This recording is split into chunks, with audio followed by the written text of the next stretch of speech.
ఏంటి 50% వరకు తగ్గింపా? అవును మరి, మన Gayatri Reddy Silks weaver sale లో. అయితే ఇది మీకు సంబంధం లేని ప్రశ్న. ఇష్టమైతే చెప్పండి లేదా స్కిప్ చేసేద్దాం. రోహిత్ గారితో మీరు మొత్తం 4 సినిమాలు తీశారనుకుంటా కరెక్టా? అయితే అందులో ఆయనకి సక్సెస్‌లున్నాయి. అవును. 2 హిట్లు, 2 ఫ్లాప్. ఆ! మంచి హీరోగా గుర్తింపు ఉంది. ఆడియన్స్ యాక్సెప్ట్ చేశారు. అవును. బట్ ఎందుకు ఆయన రావాల్సినంత రీచ్‌కి రాలేదు? ఒక స్టార్ స్టేటస్ రావాల్సినంత రేంజ్‌లో ఆయనకి దక్కలేదు. మీరు తొలి సినిమా డైరెక్టర్‌గా మీరు ఏం అబ్జర్వ్ చేశారు? ఆయనకి ఇండస్ట్రీలో ఏమన్నా అన్యాయం జరిగిందా? ఇండస్ట్రీ ఎప్పుడు ఎవరికి ఏం అన్యాయం చేయదు. ఎందుకంటే ఇండస్ట్రీ ఎప్పుడూ వాంటెడ్‌లో ఉంటది. మంచి హీరో ఇప్పుడు చిరంజీవి గారు దొరకరు. రవితేజని ట్రై చేస్తారు. రవితేజ దొరకడు.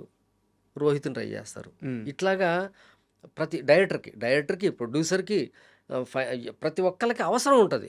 అందరికీ చిరంజీవి గారు, బాలకృష్ణ గారు దొరకరు కదా! కరెక్ట్. సో, ఎవరినో ఒకరిని సినిమా తీసి ప్రూవ్ చేసుకోవాలనుకునే ప్రొడ్యూసర్ ఉంటాడు. ప్రూవ్ చేసుకోవాలనుకునే డైరెక్టర్ ఉంటాడు. కాబట్టి ఎవరిని ఇగ్నోర్ చేయరు. హ్మ్. మనకు దొరికిన అవకాశాన్ని, మనకు దొరికిన అదృష్టాన్ని మనం విసిరేసుకోవటం వల్లో, మనం వాడుకోవటం వల్లో మనం నష్టపోతాం. హ్మ్. సరిగ్గా వాడుకోకపోవడం. యెస్. దాన్ని ఆ టైంలో నువ్వు దాన్ని సరిగ్గా వాడుకోలేదు. హ్మ్.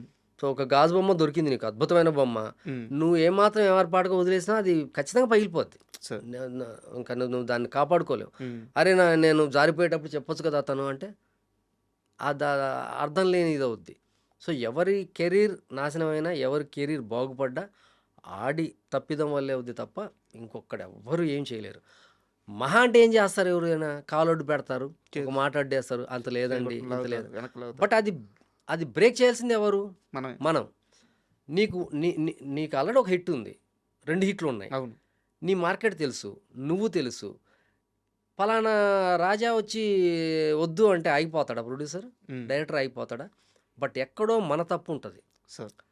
అది మా మా రోహిత్ కూడా ఏంటంటే, ఆ చిన్న మెచ్యూరిటీ లేకపోవటం వల్ల, వచ్చిన సక్సెస్‌ని హైగా ఫీల్ అవ్వటం వల్ల, ఆహ్, ఇంక తిరుగులేదు అని అనుకుంటాం ఒక్కొక్కసారి మనం. హ్మ్. మనకొచ్చిన సక్సెస్‌లకి ఇంక అయిపోయింది, దట్స్ ఇట్ అనుకుంటాం.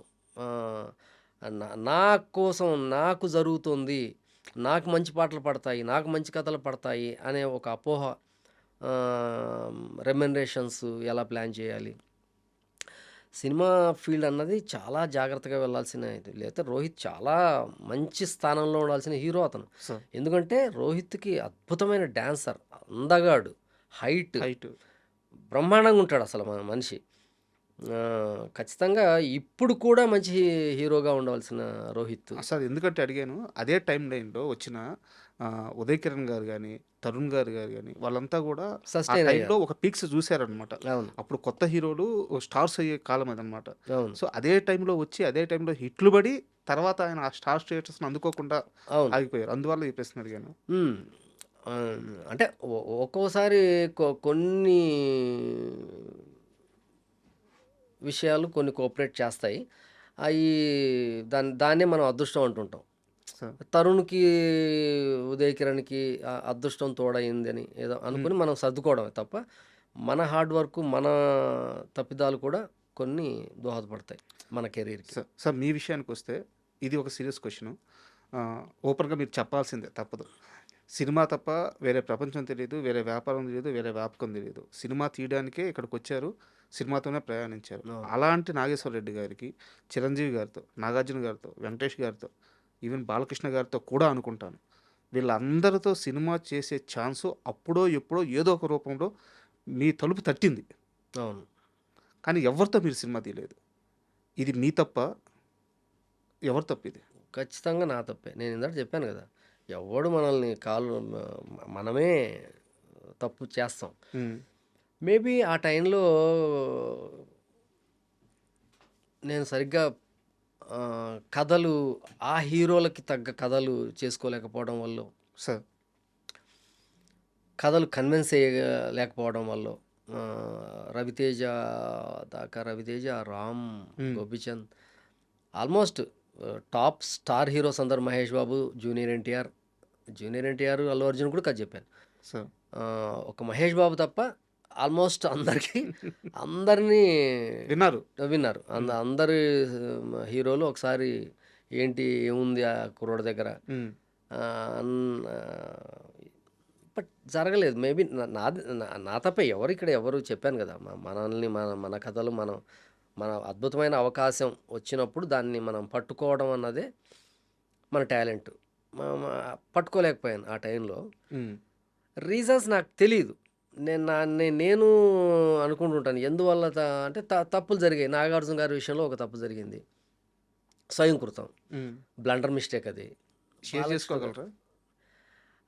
అంటే ఆ టైంలో నాగార్జున గారు ఒక పిచ్చితనం.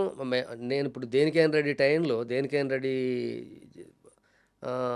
సీమటపాకాయ తర్వాత సీమటపాకాయ అవ్వంగానే సినిమా చేయాలి. నరేష్తోనే చేయాలి. చెప్పాను కదా ఇందాట చందు గారితో. ఆ సినిమా క్యాన్సిల్ అయింది. సార్. కారణాలు ఏమైనా కానీ క్యాన్సిల్ అయింది. నేను చాలా అసలు రగిలిపోతున్నాను. అసలు ఏంటి నాకు నరేష్ డేట్లు కూడా హ్మ్. 2 హిట్లు ఇచ్చాను. ఇచ్చాను. పైగా నేను ప్రెజర్స్లో ఉన్నప్పుడు సార్. డేట్లు ఇవ్వడా అని చిన్న కోపంగా ఫైనాన్షియల్ ప్రెజర్స్ అవి తర్వాత మాట్లాడుకుందాం. మాట్లాడదు. అది హిట్ కొట్టి చూపించాలి హ్మ్. అని ఒక మామూలు మనిషికి ఉండే ఒక పంతం ఉంటుంది. అలాంటిది వచ్చి మంచి కసిగా కోపంగా ఉన్నాను నేను. సార్. ఆ టైంలో కరెక్ట్గా కోన వెంకట గారు ఫోన్ చేశారు. హ్మ్. ఫోన్ చేసి ఇలాగా మోహన్ బాబు గారు ఒకసారి కలవాలంటున్నారు నిన్ను, హ్మ్. వస్తావా? ముందు ఒక సీడీ ఉంది చూస్తావా అంటే చూశాను. అది నేను ఆల్రెడీ ఒక 7 సంవత్సరాల క్రితం సీమశాస్త్రి అవ్వంగానే చూసిన సీడీ అది. హ్మ్. చూసి సీమశాస్త్రి కైండ్ ఆఫ్ కథ కదా అని పక్కన పెట్టేశాను. సార్. 7 ఏళ్ల తర్వాత మళ్ళీ అదే సీడీ వచ్చింది నా దగ్గరికి. హ్మ్. అప్పుడు నేను విష్ణుబాబు కోసం ఇది సీడీ చూడు అంటే నాకు అప్పుడు విష్ణుబాబుని కథలో వేసుకున్నప్పుడు ఇది కొత్తది అనిపించింది. సార్ దీన్ని మనం ఇప్పుడు మళ్ళీ కొత్త చేయొచ్చని నేను ఫీల్ అయ్యాను.